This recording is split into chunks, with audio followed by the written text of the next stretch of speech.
Siamo in mezzo al Ponte Curto, al terzo piano ad angolo tra Cassa e Risparmi e via Bellini.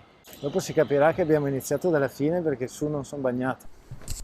Buongiorno a tutti, ci troviamo nel salotto di un appartamento ad angolo tra il Canal Grande e via Cassa e Risparmio. Ma si chiama Canal Grande?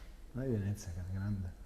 Comunque, 8 finestre sul canale, quindi vetri da pulire a manetta. Zona notte sulla corte interna, quindi molto silenziosa. 2 bagni e mezzo, 2 camere da letto. Da qua possiamo vedere benissimo quanto è corto il Ponte Corto. Palazzo Carciotti qui a sinistra, piazza Ponte Rosso.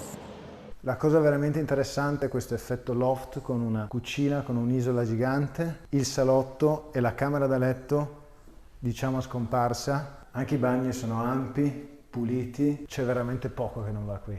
Poi lo scopriremo magari con qualche commento divertente. L'unica pecca è che in questo momento l'immobile non ha un posto macchine di pertinenza. Se non lo troverai, lo troveremo noi. Il casino della notte, basta una finestra che non si senta nulla.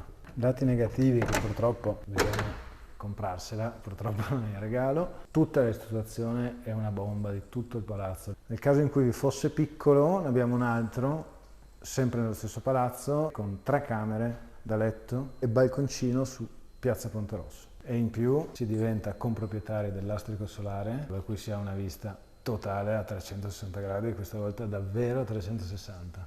Andiamo alle parti comuni. Come vedete, anche le parti comuni sono curatissime. Appena i pulsanti.